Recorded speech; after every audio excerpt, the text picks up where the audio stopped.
Question number 2 में कह दिया है find the n term and hence find the eight term of the following H Ps.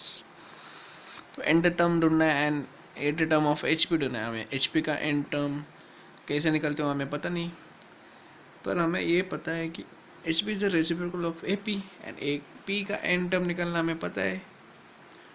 तो पहले हमें प्रूफ करना है ए पी में है कि नहीं। बट इधर दिया है the following R H P, जब पहले से दिया है कि एच पी है मतलब वो ए पी में भी है, तो हम डायरेक्ट लिख सकते हैं कि डायरेक्ट क्या लिख सकते हैं। क्वेश्चन नंबर 1 में क्या दिया है कि वो पहले से एच पी में, तो हम डायरेक्ट उसका reciprocal 2 5 8 11 comma are in A P लिख सकते, क्योंकि गिवन में दिया कि एच पी है करके, तो एच पी है मतलब ए पी भी है, तो हम डायरेक्ट लिख सकते हैं ऐसा। नेक्स्ट हमें फॉर्मूला क्या पता है कि T N is equal to in A P का T N is equal to A plus N minus one D है कि नहीं।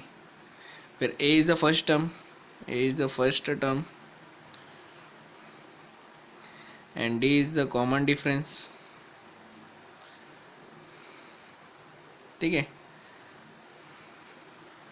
तो A is the first term, इधर ए क्या आएगा, इधर ए इज इक्वल टू 2 आएगा फर्स्ट टर्म मतलब फर्स्ट। डी क्या आएगा, डी डी मतलब क्या रहता कि कॉमन डिफरेंस। हम ए पी कैसे कैसे डिफरेंस करते ना, 5 minus 2 is 3, 8 minus 5 is 3, 11 minus 8 is 3, तो d is equal to 3। Therefore we can write T N is equal to 2 plus N minus 1 3 बराबर। इसको हम ऐसे भी लिख सकते हैं, और 2 plus 3 n minus 3, so 3 n minus 1 T N is equal to T n minus 1। ठीक है, ये जो एक n term of A P हो गया। हमें क्या ढूंढना है, एच पी ढूंढना है, and we know that H P is the reciprocal of A P, so we can write n term of H P is, इसका रेसिप्रोकल क्या आएगा 1/3n माइनस 1, उल्टा मतलब 1/3n माइनस 1 हो गया। एन टर्म ढूंढना हमने, अभी ढूंढना है फाइंड द एट टर्म। क्या ढूंढना है हमें, फाइंड द एट टर्म। तो एन टर्म मिल गया, तो एट टर्म क्या है, एन की जगह एट डालना है, तो eight term of H P is 1/3 into 8 minus 1 which is equal to 1/24 minus 1 which is equal to 1/23। ठीक है, ऐसे रखा तो भी चलेगा, या फिर इसका डिवीजन करके भी चलेगा अपन इधर तक, इट इज़ करेक्ट। ठीक है, समझ में आया फर्स्ट सम, वेरी सिंपल सम था, है कि नहीं। किसी को डाउट देखो हमने क्या किया, इधर पहले इधर लिखा है कि एच पी में है, तो हम डायरेक्ट रेसिप्रोकल ए पी में लिख सकते हैं, और ए पी में मतलब ए पी में है, तो ए पी का एन टर्म पता है हमें, तो एन टर्म लिखा आपने, उसको सॉल्व किया, फिर हमें एच पी में कन्वर्ट किया, फिर हमको आंसर मिल गया। ठीक है, समझ में आया। तो second and third some homework देता हूँ तुमको, पढ़ते हैं हम क्वेश्चन नंबर 3 की ओर। ठीक है, सेम है, सिंपल है सेकंड और थर्ड भी, इसलिए जो सिंपल है हम होमवर्क के लिए कर देता तुमको। ठीक है, कि सिंपल करके कुछ फ़ायदा नहीं ना, तुमको भी होना मांगता है, स्टडी करना मांगता है। अगर मैं सब सिखाऊंगा तो कैसे चलेगा, इसलिए पहले सब मैं सिखाया, सेकंड थर्ड तुमको होमवर्क देता हूँ। ठीक है, बढ़ते क्वेश्चन नंबर 3 की तरफ। क्वेश्चन नंबर 3 में क्या दिया है, find A M arithmetic mean of two positive numbers उस G M and H M are 4 and 16/5 respectively. हमें ए एम ढूंढना है, तो हमें फॉर्मूला यूज़ करना है, मीन के डिपेंड फॉर्मूला। कौन सा फॉर्मूला यूज़ कर सकते हैं, ये तीनों टर्म किधर आते हैं, हमने देखा एक थ्योरम में इधर तीनों टर्म आ रहा था, तो थ्योरम में वो क्या टर्म था, G M square is equal to A M into H M था, बराबर है कि नहीं। हमने इसका प्रूफ किया था, एज फॉर्मूला यूज़ करना है इधर। ठीक है, तो पहले गिवन क्या क्या दिया है, गिवन दिया है जी एम दिया है, जी एम कितना दिया है 4, और क्या दिया है, सॉरी हमें क्या ढूंढना है, हाँ जी एम दिया है। अभी और क्या दिया, एच एम दिया है, एच एम इक्वल टू 16/5। ठीक है, तो हमें ये वैल्यू इसमें पुट करना है, तो क्या मिलेगा, ये वाली इसमें पुट किया तो 4 का square is equal to A M into H M कितना है 16/5, 4 का square is 16, which is equal to am into 16 upon 5. 16 get cancelled, so we can write am is equal to 5. ये 5 इधर गया, तो am इक्वल टू 5. देखिए बराबर है. अब ये बराबर है कि नहीं देखने के लिए क्या करेंगे, am को इसमें पुट करो, तो 5 इंटू 16 अपन 5 गेट कैंसिल, 16 मिला, तो G M square equal to 16, G M 4 है, 4 का स्क्वायर 16 इक्वल टू 16. ऐसे भी हम चेक कर सकते हैं आंसर करेक्ट है कि नहीं. बन आंसर करेक्ट ही रहता है, इसमें कोई डाउट नहीं. ठीक है, इजी सम था, हमने सिर्फ फॉर्मूला यूज़ किया, उसमें वैल्यू पुट किया क्योंकि गिवन कंडीशन रियल है. ठीक है, समझ में आया सबको. चलो नोट डाउन कीजिए, बढ़ते क्वेश्चन नंबर 4 की तरफ. ठीक है, अगर डाउट है तो कमेंट में प्लीज़ मेंशन कर दो. पिछले वीडियो में आराध्य ने कैसे मेंशन किया, ऐसे तुम भी कर सकते हो. ठीक है, क्वेश्चन नंबर 4 की तरफ बढ़ते. सब में कह दिया है, find H M of two positive numbers whose A M and G M are 15/2 and 6. पिछले सम जैसे पिछले समय में ए पी ढूंढना है, इस बार हमें एच एम ढूंढना है, तो हम फॉर्मूला यूज़ करेंगे. ठीक है, ए एम क्या दिया हमें, A M is equal to 15/2, G M क्या दिया है, equal to 6. So we can use the formula G M square equal to A M into H M.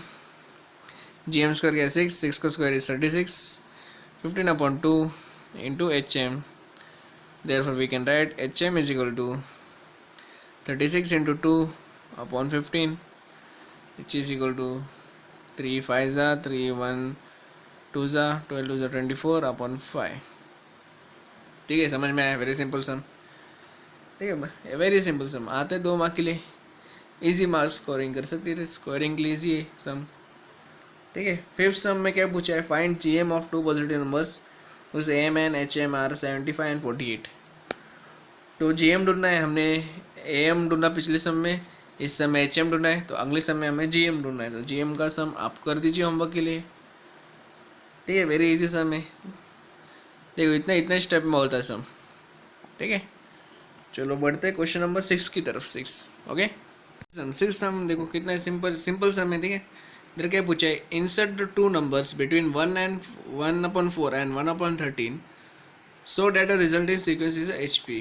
Okay, तो हमें इंसर्ट टू नंबर्स इसके बीच में इंसर्ट करना है, पर हमको पता नहीं क्या नंबर इंसर्ट करना है, कुछ भी तो इंसर्ट नहीं कर सकते ना. और वो सीक्वेंस एच पी भी मांगता है. ठीक है, जो अभी हम इंसर्ट करेंगे वो एच पी में भी रहना मांगता है, इस बोले हम लोग ने. ठीक है, तो हम क्या करेंगे, हमें पता नहीं क्या नंबर है, क्या डाले ऐड करें, तो हम क्या करेंगे, let the required numbers be 1/h1 and 1/h2. ठीक है, हमने एज्यूम किया है कि हमारा नंबर जो है ऐसा रहना मांगता है, तो देयरफॉर क्या लिख सकते हैं हम डायरेक्ट कि 1/4 1/h1 1/h2 1/13 are in H P, हम एज्यूम कर सकते. ठीक है, हमने ऐसे ये नंबर कि एच पी में है करके एज्यूम किया है. ठीक है, अगर हमने एज्यूम किया एच पी में, तो हम वो ए पी में भी है, तो इसका रेसिप्रोकल ए पी में रहता है, तो 1/4 का reciprocal is 4, H1, H2, 13 are in A P, क्योंकि एच पी का रेसिप्रोकल रहता है ए पी. बराबर. तो अभी हम इधर क्या कर सकते हैं कि अभी हमको H1 और H2 का वैल्यू मांगते हैं, पर हमें मालूम नहीं क्या करना है कि नहीं. तो अगर हम देखें तो ये क्या रहता है, T1 रहता है, T2 रहता है, T3 रहता है, T4 रहता है. सीक्वेंस कैसे अरेंज रहता है, T1 T2 ऐसा अरेंज रहता है. तो ऐसा अरेंज है, तो हम लिख सकते हैं T1 is equal to 4 which is equal to A, first term भी है बराबर. T2 is equal to H1 लिख सकते हैं, T3 is equal to H3 sorry H2 and T4 equal to 13. ज़्यादा कुछ नहीं है, इसे लिखा है गिवन. तो हम क्या कर सकेंगे, इसमें हम एन टर्म वाला फॉर्मूला यूज़ करेंगे, इससे क्या हमें H1 H2 का वैल्यू मिल सकता है. तो हम यूज़ करेंगे एन टर्म वाला फॉर्मूला. एन टर्म वाला फॉर्मूला इन ए पी वाला, Tn is equal to a plus n-1 d. अभी हमें d का वैल्यू भी नहीं पता है, तो d ऐसे रखते. ठीक है, अगर हम देखो तो इधर सो ऑन करके लिखा नहीं है, कि क्वेश्चन में लिखा है क्या सो ऑन लिखा है क्या, नहीं सो डैट लिखा है, सो ऑन नहीं लिखा है. और लास्ट टर्म ये चाहिए 4 H1 H2 एंड 13. ठीक है, तो लास्ट टर्म हम लिख सकते हैं कि वो लास्ट टर्म है T4। तो हम क्या करेंगे, n की जगह T4 कंसिडर कर सकते हैं क्योंकि लास्ट टर्म है। Sir T4 equal to a plus 4-1d। अभी T4 का वैल्यू कितना है 13, a का वैल्यू कितना है 4 plus 4-1d which can be written as 4 plus 4d minus d। ठीक है, सॉरी हम लिख सकते डायरेक्ट इधर 3d लिख सकते, 4 इज 3 तो लिख सकते 3d। ठीक है, तो 4 उधर गया तो क्या आएगा 3d is equal to 13 minus 4, 3d is equal to 9, 13 minus 9, so 13 minus 4 is 9, so d is equal to 9/3 which is equal to 3। ठीक है, इतना तो समझ में आया। हमने क्या लिखा, पहले वो HP में दिया है एज्यूम किया है, फिर वो AP में क्योंकि reciprocal of HP is AP, सो हमने एक एक टर्म लिखा इधर, तो n टर्म यूज़ किया है फॉर्मूला में, तो हमें d का वैल्यू मिल गया इधर। ठीक है, d का वैल्यू मिल गया है। तो हम क्या करेंगे, अगर आपको पता है कि AP कैसे अरेंज रहता है, AP कैसे अरेंज रहता है a plus D a plus 2d ऐसे से अरेंज रहता है ना, है कि नहीं।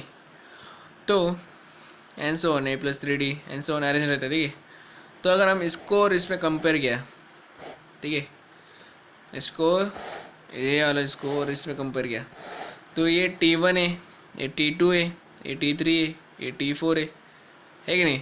तो हम क्या करेंगे, हम लिख सकते हैं ना T2 is equal to a plus d भी लिख सकते हैं ना, है कि नहीं, क्योंकि AP का जनरल फॉर्म ये है।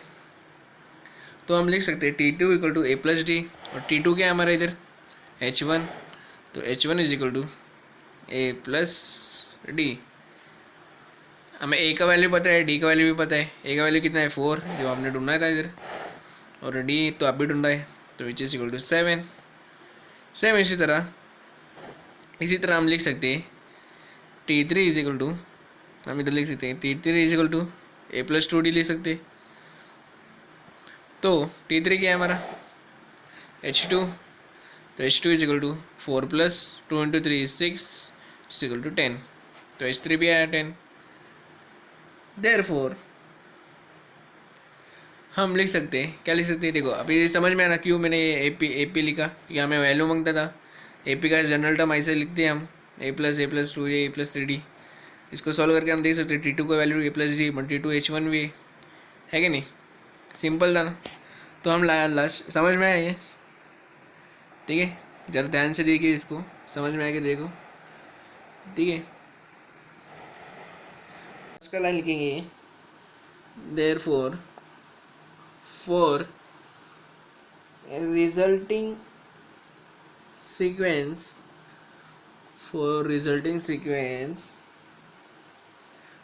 to be HP, we need to insert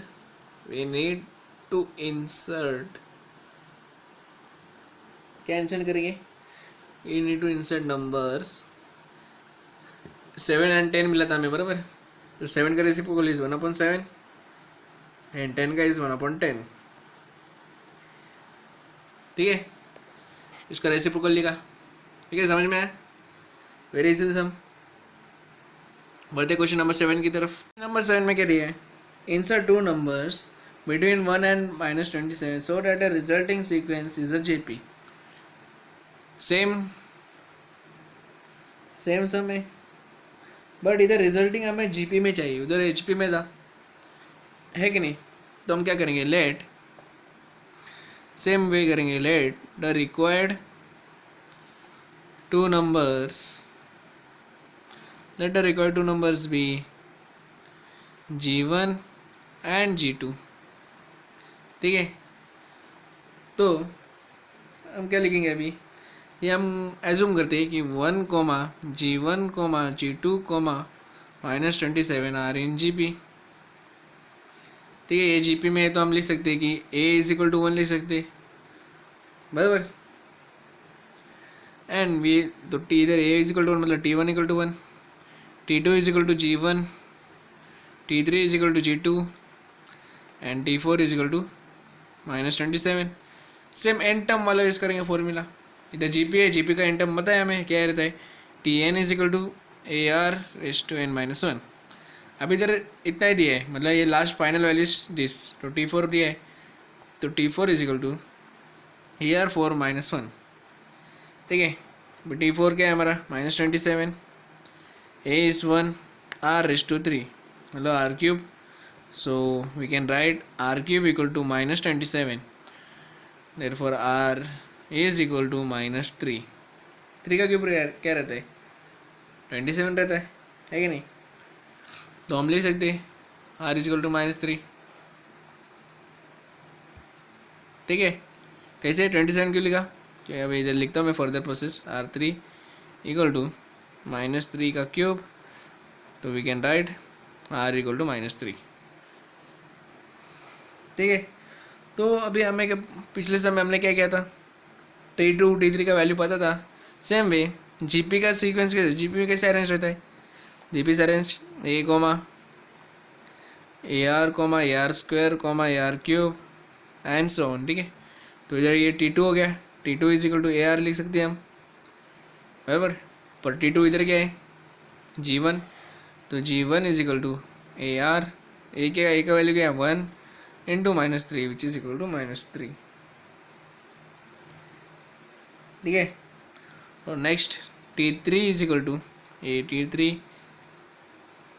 equal to A R square, A is 1 -3 का square which is equal to 1 into 9 which is equal to 9।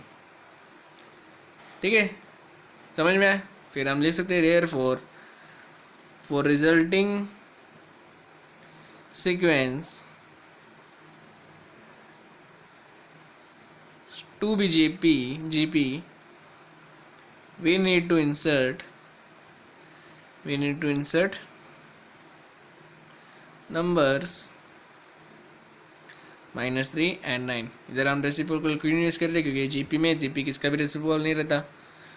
ठीक है, समझ में आया, वेरी इजी सम है कि नहीं।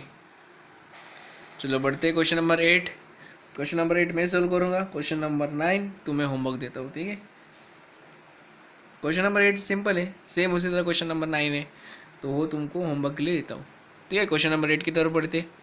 ठीक है, इधर क्या दिया है क्वेश्चन नंबर 8 में, if the M of the two numbers exist their GM by 2 and there HM by 18/5 find their numbers.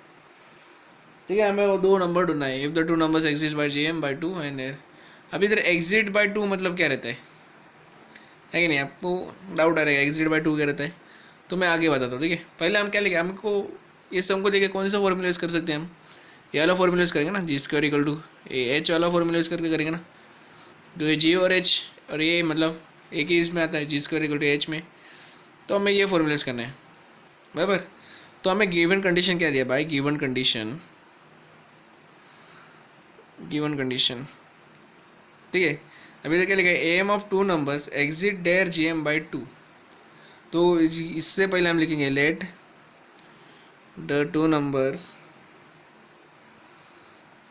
Numbers be A and 2। ठीक है, ये लेट पहले इसके ऊपर ही लिखेंगे। ठीक है, तो गिवन कंडीशन के M exit by GM by 2, exit मतलब क्या रहता है, M is equal to exit by 2 मतलब GM में 2 ऐड किया जाता है, GM + 2, इसका मतलब होता है एग्जिट, कि एम में GM का दो प्रतिशत ज़्यादा ऐड हो गया, मतलब जो GM का ओरिजिनल वैल्यू है उसमें से 2 और ऐड किए है, तो this is not an exit. So there HM by 18/5 and there HM by 18/5, तो HM + 18/5। ठीक है, ये है दो कंडीशन। हम चाहे तो ये HM GM ऐसे लिखने से अच्छा हम ऐसे भी लिख सकते हैं, A is equal to G + 2, A is equal to H + 18/5। ठीक है, दिस इज इजी पड़ेगा। ठीक है, तो अभी हमें फॉर्मूला पता है, A is equal to A + B अपन 2 का फॉर्मूला पता है, G is equal to √AB पता है कि नहीं, और H is equal to 2AB अपन A + B पता है। ठीक है, हमें दो नंबर ढूंढना है और B ढूंढना है, तो हम क्या कर सकते हैं कि हम यूज़ करेंगे, तो फॉर्मूला यूज़ करेंगे, कौन सा फॉर्मूला यूज़ करेंगे, जी इज इक्वल टू हम फॉर्मूला यूज़ करेंगे G square is equal to A H चलो फॉर्मूला, पर हमें जी और एच का वैल्यू नहीं पता है कि नहीं। पर हमें क्या कंडीशन क्या दिया है, by the given condition A is equal to G plus two, तो हम इसमें जी ढूंढ सकते हैं ना, है कि नहीं। तो जी इज इक्वल टू क्या लिख सकते हैं हम, G is equal to A minus two लिख सकते हैं, इधर ए टू को इधर भेजा। नेक्स्ट एच भी ढूंढ सकते हैं हम लिख सकते हैं H is equal to A minus 18/5 लिख सकते हैं, है कि नहीं। ये तो गिवन कंडीशन है, गिवन कंडीशन है कि नहीं। ये गिवन कंडीशन में से हम जी और एच वैल्यू ढूंढ सकते हैं। तो जी स्क्वायर की जगह हम क्या लिखेंगे, A minus two whole square is equal to A multiply by H क्या गया है, A minus 18/5। A minus two the whole square क्या रहता है, A minus two A minus B the whole square क्या रहता है, A minus B the whole square क्या रहता है, A square minus two A B plus B square रहता है बराबर। तो इसका क्या आएगा, A square minus two into two is 4a plus two का square is 4 is equal to अंदर multiply A square minus 18/5a, इधर ए स्क्वायर गेट कैंसिल, ठीक है समझ में, ए स्क्वायर गेट कैंसिल, ए का टर्म एक साथ लिखेंगे तो क्या आएगा 18/5a माइनस 4a, ए 4 को इधर भेजा तो माइनस 4, अभी कितना आएगा बोलो। हमें अभी क्या करना है, क्रॉस मल्टीप्लाई करना है, क्योंकि इसका डिनोमिनेटर सेम करने के लिए क्रॉस मल्टीप्लाई। तो क्या आएगा cross multiply 5 into 4 is 20a upon 5 equal to minus 4,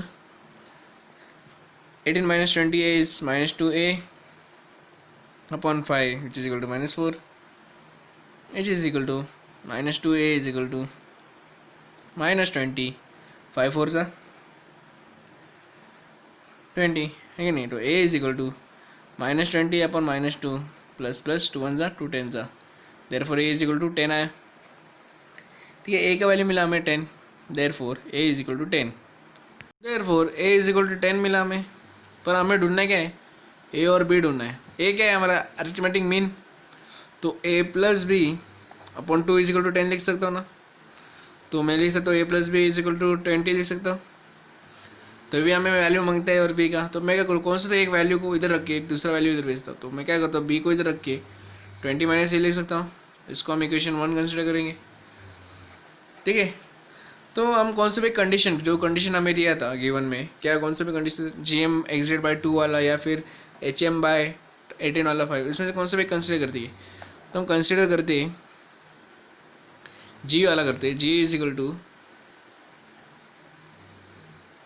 A minus two, actually दिया था A is equal to G plus two, हमने जी का वैल्यू निकाला था, ठीक है। ये कंडीशन है गिवन वाला, तो हमने इसको ऐसे लिखा था G equal to A minus two, ठीक है। तो G is equal to A क्या हमारा है, ए इधर आया 10 आया, तो 10 माइनस टू, जी क्या रहता है हमारा अंडर रूट ए भी रहता है बराबर, जी क्या रहता है हमारा अंडर रूट ए बी, तो इज इक्वल टू 8 आया।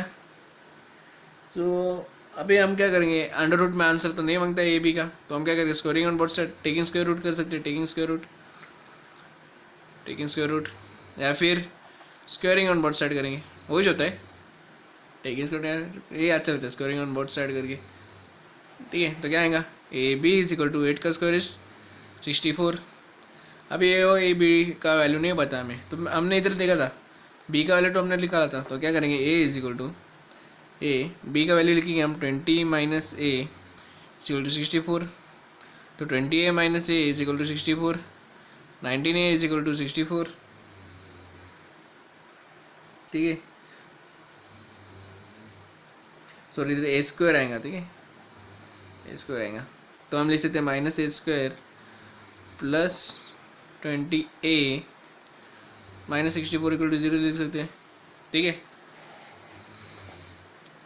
20 into A 20a minus A into A is A square, ठीक है, 19a नहीं है, ये ऐसे लिख दिया, ठीक है। तो हमने कभी भी देखा है क्वाड्रेटिक इक्वेशन नेगेटिव में नहीं लिख सकती, तो multiply by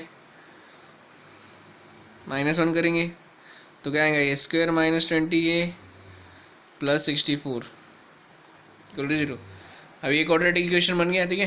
quadratic equation solve करते तो इधर 64 है, ऐसे दो नंबर जिसका माइनस इधर माइनस प्लस है, माइनस प्लस का रूल माइनस माइनस, दो नंबर जिसको मल्टीप्लाई किया तो 64 ऐड किया तो 20 आना मांगते हैं। कौन सा नंबर है? बोलो बोलो। यस 16 इंटू 4 बराबर 16 into 4 is 64, 16 plus 4 is 20। So we can write A square minus 16a minus 4a plus 64 equal to 0। A को कॉमन निकाला तो a माइनस 16 माइनस 4 को कॉमन निकाला तो a माइनस 16 इक्वल टू 0।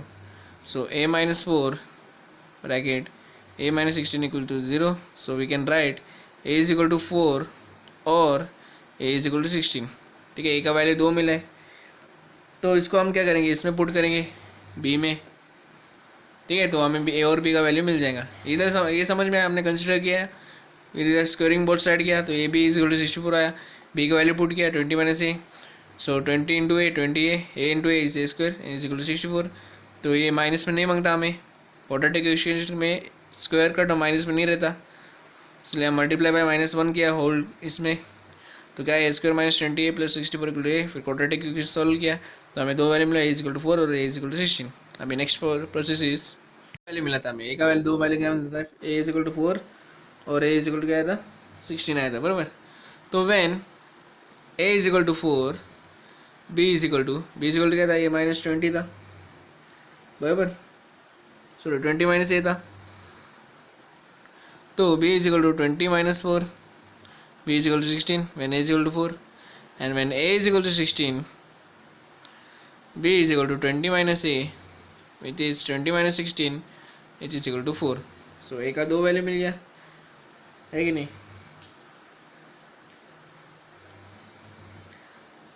तो हम ऐसे भी लिख सकते हैं कि therefore the two numbers are 4 and 16। देखो a में भी 4 and 16 मिला, b में भी 4 and 16 मिल रहे, तो हम लिख सकते दो नंबर सर 4 and 16। ठीक है, समझ में आया सम, सिंपल सम था है कि नहीं। सेम इसी तरह 9th सम है, उसको तुमको होमवर्क के लिए देता हूँ, अगर नहीं समझ में आया तो कमेंट में मेंशन कर दीजिए कि क्वेश्चन नंबर 9 नहीं आ रहा। ठीक है, एक से इसमें मैक्सिमम मैंने 4 या 5 सम होमवर्क के लिए दिया है। ठीक है, होमवर्क के लिए दिया है तो कर दीजिए प्लीज़, और तुम्हारा होमवर्क मुझे सेंड नहीं आ रहा है, प्लीज़ सेंड कर दीजिए। ठीक है, एक्सरसाइज 2.5 तुम्हारे सिलेबस में नहीं है, डिलीटेड पोर्शन है, तो हम हमारा डायरेक्ट एक्सरसाइज 2.6 करेंगे अगली वीडियो में। तो वो exercise 2.6 is the last exercise in sequence and series. तो हमारा चैप्टर भी ख़त्म होने का है, तो सैटरडे तक तो ख़त्म हो जाएगा एक्सरसाइज 2.6। तो अगले हफ्ते इसके ऊपर टेस्ट रहेगा सीक्वेंस एंड सीरीज़ के ऊपर। तो अगर किसी को डाउट है तो आप बोल सकते, ठीक है। तो आई थिंक सबको समझ में आया, अगर नहीं समझ में आया तो कमेंट में मेंशन कीजिए। ठीक है, चलो फिलहाल के लिए चलो गुड बाय।